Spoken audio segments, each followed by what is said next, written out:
네, 오늘 함께 읽을 통독의 본문의 내용은 신명기 5장에서 7장까지의 내용이 될 겁니다. 4장에 43절까지 해가지고 모세의 첫 번째 설교가 맞춰지는 것으로 이해합니다. 그 구분되는 내용은 44절에는 이렇게도 시작합니다. 모세가 이스라엘 자손에게 선포한 율법은 이러하니라.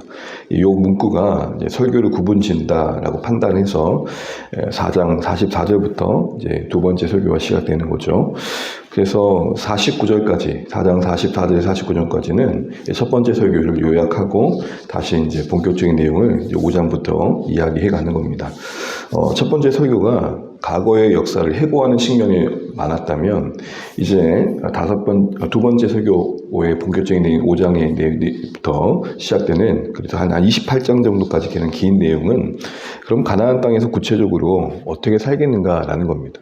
첫 번째 설교의 초점이 하나님께서 너희를 여기까지 인도하시는 과정 속에 어떤 은혜를 주셨는지를 기억하라는 것이고, 그 승리는 결국엔 약속하신 땅을 향한 여정에 가까워져 가는 여정이었다, 이 얘기를 하는 것입니다. 유일하신 그 하나님에 대한 천명을 한 뒤에 이제 그럼 본격적으로 어떻게 하겠느냐라는 이야기로 시작으로 이제 십계명이 이야기되는 겁니다. 왜냐하면 이스라엘 백성이 출애굽해가지고 시내산 아래서 하나님과의 그 어떤 언약식에 어떻게 보면 전문으로 들었던, 그 처음으로 들었던 말이 십계명이었거든요. 이 십계명이 이제 앞으로 주어진 모든 계명의 기본이 되고 원리가 되고 모판이 되기 때문입니다. 근데 그런 내용들이 이제 5장에 쭉 다루어져 있는데요. 간단히 다시 보게 되면 일단 3절 말씀을 보시게 되면 이 언약, 호렙산은 시내산을 말하는데 이 언약은 여호와께서 우리 조상들과 세우신 것이 아니오 오늘 여기 살아있는 우리 곧 우리와 세우신 것이라 라고 모세가 다시 한번 못 박습니다. 이들 입장에서는 십계명의 이야기는 과거의 이야기죠. 그 앞에 청중들은요, 과거의 말씀으로 듣지 말고 오늘 여기서의 말씀으로 들으라는 겁니다. 이것은 당시의 회중뿐만 아니라 오늘 우리에게도 동일하겠죠. 모세가 모압 평지에서 설교할 때 그 설교를 들었던 가냐 2세대나 시간적으로는 엄청난 차이가 있지만 그 처음 주어진 십계명이 주어질 때 듣지 않았다는 측면에서는 오늘도 우리도 다르지 않다는 겁니다. 그러니까 역사는 많이 흘렀지만 처음 그 자리에 있지 않았다는 측면에서는 우리도 동일하게 과거의 말씀이 될 수밖에 없는 것이죠. 그런데 그런 우리의 생각을 하나님께서는 고쳐서 그때의 말씀이 아니라 살아있는 오늘 여기 우리의 말씀으로 받아들이길 원하시는 겁니다. 항상 말씀을 대할 때 지금 여기서 하나님은 이 말씀을 통해 우리에게 무엇을 원하시는가, 이 생각들이 항상 말씀을 읽을 때 생각되어야 될 것 같습니다. 과거에 기록된 말씀이지만 오늘도 그 기록을 통해 여전히 말씀하시는 하나님, 나우엔 히어라 그러죠. 지금 여기서 계시며 말씀하신 하나님, 이 말씀하시는 하나님에 대한 인식, 이 고백이 없이는 사실은 우리가 읽어오는 모든 말씀들은 단순히 역사의 책의 한 부분이고 과거의 이야기일 뿐인 것이죠. 그런 뒤에 하나님께서 그들과 언약식을 맺을 때 불 가운데 임하시면서 모세를 중간에 세우시고 말씀하셨음을 언급한 다음에 십계명의 전문의 시작에 이런 말씀을 하시죠. 나는 너를 애굽 땅 종되었던 집에서 인도해낸 내 하나님 여호와니라. 여기서 애굽 땅 종되었던 집에서 인도하셨다, 이 말은 앞으로 주어질 그 모든 십계명의 말씀에 아주 중요한 전제 조건을 말하는 겁니다. 한마디로 십계명은 구원받기 위한 조건 이전에 구원받은 자들로서의 마땅한 방향성을 얘기하는 것이죠. 해방된 자들이 어떻게 참된 자유를 누릴 수 있는가라는 자유의 헌정이라는 것입니다. 그래서 이것을 어떤 억압과 규제의 말씀으로 여길 게 아니라 억압되었던 우리가 어떻게 나아갈 때, 어떤 방향으로 살아갈 때 자유한가라는 것입니다. 네, 이기심으로 가득하고 욕망 덩어리였던 우리가 어떻게 할 때 자유로운가라고 할 때 하나님은 하나님을 사랑하는 것, 그리고 그 마음을 따라 이웃을 사랑하는 게 우리가 진짜 자유를 누리는 방향을 갖는 것이다 라고 말씀하는 겁니다. 그러면서 이제 22절 이하에 보게 되면 이 십계명과 관련해서 중요한 사건 하나, 중요한 이야기를 하나 하는데요. 우리 22절 말씀 한번 읽어보겠습니다. 22절입니다. 여호와께서 이 모든 말씀을 산 위 불 가운데 구름 가운데 흑암 가운데서 큰 음성으로 너희 총회에 이르신 후에 더 말씀하지 않으시고 그것을 두 돌판에 있어서 내게 주셨느니라. 네, 이때 이렇게 하셨다라는 이야기를 하면서 그 하나님의 임재 가운데 들렸던 음성을 어떤 음성이라 말하고 있습니까? 큰 음성이라고 말합니다. 그거 외에는 다른 음성이 들리지 않아야 된다는 측면에서 큰 음성입니다. 하나님께서 우리와 같이 말씀하셨던 측면도 있지만 듣는 해자의 입장에서는 어떤 음성과도 비교가 될 수 없는 절대적인 음성이 되어야 된다는 겁니다. 우리 내면 안에 참 여러 소리가 들리잖아요.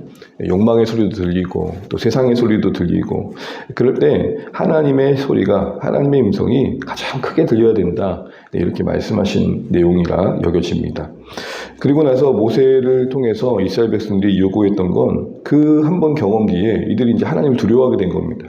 그 어마무시한 임재 속에 우리와 같은 목소리를 듣고 나니까 이들이 이제 다시는 이런 하나님의 임재 앞에 감히 나아갈 수 없는 걸 생각하면서 모세가 대신 자신들 앞에 서서 자신들에게 그 얘기를 들려주기를 원합니다. 그러니까 중보자로 모세를 인정하고 세우는 거죠. 이 이야기를 하나님께 하니까 하나님께서 기뻐하십니다. 우리 29절 같이 한번 읽겠습니다. 29절입니다. 다만 그들이 항상 이 같은 마음을 품어 나를 경외하며 내 모든 명령을 지켜서 그들과 그 자손이 영원히 복받기를 원하노라.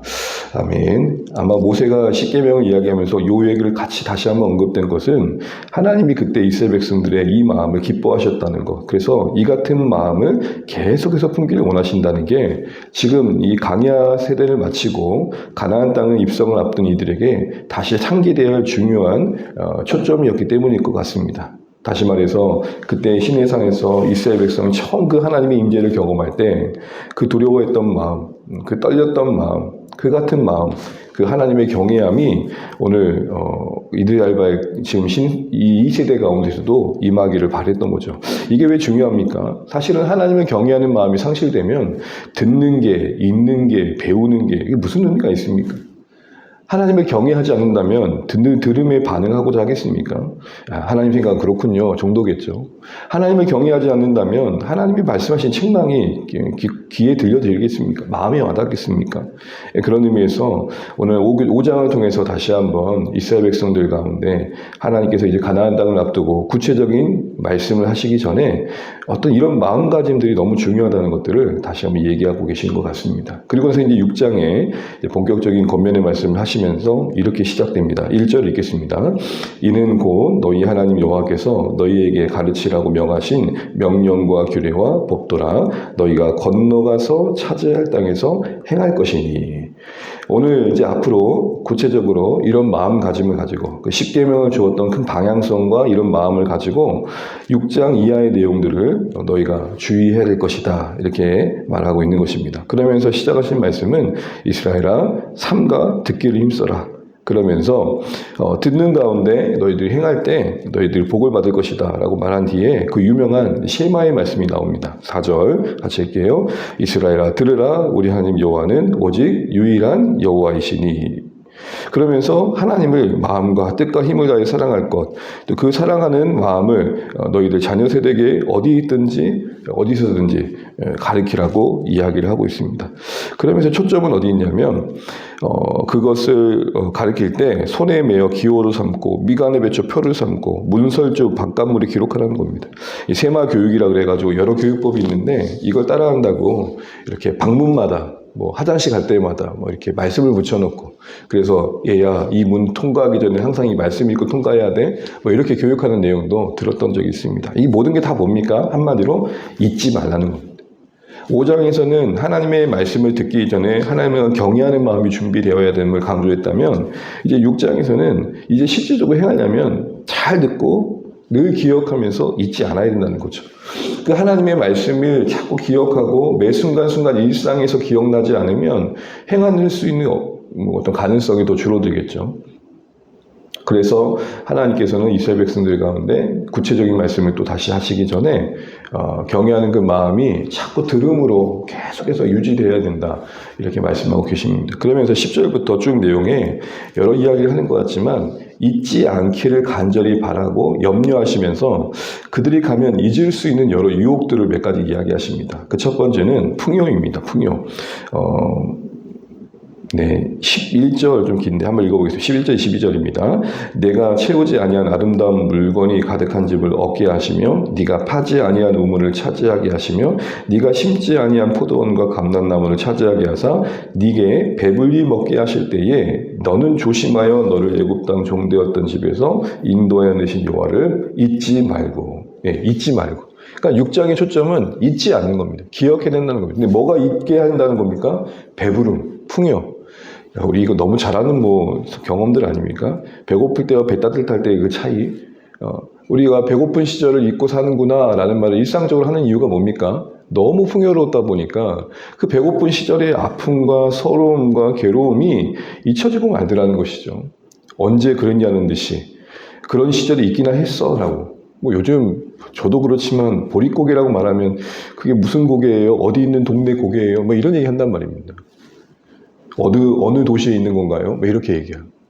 이런 용어들이 이제는 우리 시대의 아이들, 자녀들에겐 저 포함해서 와닿지 않는 표현일 수 있거든요. 너무 배부른 시대를 사니까요. 물론 이런 풍요가 먹는 것만이 아니라 여러 가지가 있을 겁니다. 분명 예전보다는 여전히 그늘진 곳이 없잖아 있지만 그래도 대체적으로는 우리가 잘 사는 곳에 있다라고 말합니다. 근데 이 풍요가 강야에 매일같이 장막을 펼쳤다가 갔다가 하는 그런 떠돌이 인생을 살다가 가나안 땅에 입성하자마자 이건 완전 신세계거든요. 이미 거기는 공터가 아니라 이미 살고 있었던 사람들이 살고 있었으니 얼마나 그 모습이 대단해 보였겠어요. 자신들이 먹고 마시는 음식이 이제 달라지고 주변의 사람들의 모습이 럭셔리해 보이니까 이제는 하나님은 눈에 안 들어오는 거죠. 그래서 그 땅을 주신 하나님을 땅 때문에 잊어버리는 겁니다. 이게 참 어려운 겁니다. 하나님은 우리에게 주시는 게 있는데 그 주신 것 때문에 하나님을 잊어버리는 것을 염려하시는 거죠. 그래서 이런 부분에 있어서 하나님은 이 우려를 말씀하십니다. 그리고 어떤 것 때문에 잊어버릴까 우려하시냐면 관련된 거겠지만 14절 보시겠습니까? 14절 함께 읽을게요. 너희는 다른 신들 곧 내 사면에 있는 백성의 신들을 따르지 말라 하면서 어떤 우려를 하고 계시냐면 사면에 있는 백성의 신을 말합니다. 이게 어떤 걸 우리에게 떠올리게 합니까? 좀 상상력을 동원해 보십시오. 이스라엘 백성이 가나안 땅에 들어갔습니다. 그런데 사면에 여러 백성들의 신이 있다는 것을 보여주고 계십니다. 그러니까 사방팔방 둘러보면 유혹거리라는 겁니다. 그러니까 우리가 그냥 가다가 어쩌다 한 번씩 나타나는 우상이 아니고 조금만 걸으면은 여기저기에 생각지 못했던 우상들이 사면이 있다는 겁니다. 이 사면에 있는 우상, 이 표현이 딱 가나안 땅의 문화적 정서를 우리에게 보여주고 있는 것입니다. 곳곳에 신전이 있고 곳곳에 향이 피워지고 있고 이런 데 들어가면 그들이 잘 사는 이유가 이것 때문인가? 라는 생각하게 되고 결국에는 그 잘 사는 모습이 하나님과 무관하고 그들의 신과 관련되어 있구나를 생각하게 되는 것이죠. 여기에 대해서 하나님께서 질투하실 거라 말합니다. 여러분 신명기 내내 자주 하나님은 질투의 이야기를 하십니다. 이때 질투의 의미는 뭡니까? 소멸시키시는 거룩한 불이죠. 내 백성 뺏기지 않으시겠다는 겁니다. 그러니까 이스라엘 백성 입장에서는 하나님의 이 거룩한 질투의 사랑을 분별해야 됐습니다. 그것이 그들을 어떻게까지 만들어 가실지를 알아야 됐던 것이죠. 그리고 또 하나 이야기를 하신 것은 16절입니다. 16절 보실까요? 너희가 마사에서 시험한 것 같이 너희 하나님 여호와를 시험하지 말고. 마사가 어떤 것입니까? 다퉜던 것, 싸웠던 것이죠. 물로 인해서 다퉜던 것, 하나님을 원망했던 것. 그래서 이 말은 고통과 고난이 하나님을 또 원망하는 자리에 가게 할까 염려하고 계십니다. 정리하자면 배부름과 우상과 고난, 이것이 그들에게 이유가 되어져서 하나님을 잊어버릴까 우려하고 계시는 겁니다. 그리고 나서 이런 모든 원리들을 20절 보시게 되면 후에 네 아들이 내게 묻기를 하면서 이게 무슨 뜻이냐 할 때 잘 전달을 하라고 다시 한번 언급하십니다. 6장은 잊지 말라 하라는 겁니다. 이제 7장에 들어가게 되면 그러면 이제 가서 가나안 땅에 가면 마주하게 될 가나안 족속들이 있는데 그들에 대해서 어떻게 해야 되느냐라고 할 때 한마디로 타협이 없다는 겁니다. 왜냐하면 이 가나안의 정복의 전쟁의 성격은 탈취와 착취가 아니라 심판이거든요. 그러니까 이스라엘 백성들이 강한 군사가 되어가지고 남의 나라에 침략하는 개념이 아니고 이때껏 하나님께서 그 땅을 기다려주셨던 인내의 시기가 찼고 아브라함이 그러셨잖아요. 아직 제가 간영하지 않다. 이 말은 제가 간영하실 때까지 기다렸다 이 말이 아니라 끝없이 하나님은 그 땅에 긍휼을 베푸고 계셨다는 겁니다. 그럼에도 불구하고 악이 가득 그때에 하나님 그 땅을 심판의 도구로 이스라엘을 쓰시고 계시다는 거죠. 그렇기 때문에 하나님께서 그 땅을 진멸하시는 가운데 하나님께서 쫓아내시고 진멸하라고 하신 것에 마음을 두면 안 됐던 겁니다. 그래서 하나님께서 그 말을 계속 하십니다. 그러면서 이런 말씀도 하십니다. 2절 보시게 되면 1절 하반절부터 2절에 보시게 되면 너보다 많고 힘이 센 7 족속을 쫓아내게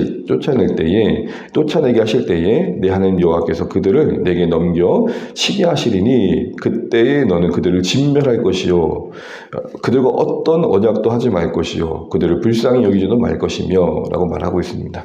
이거 하나님께서 심판하시는 과정이 있으니까 그 하나님의 수준으로 대해야 된다라고 말씀하고 계시는 겁니다.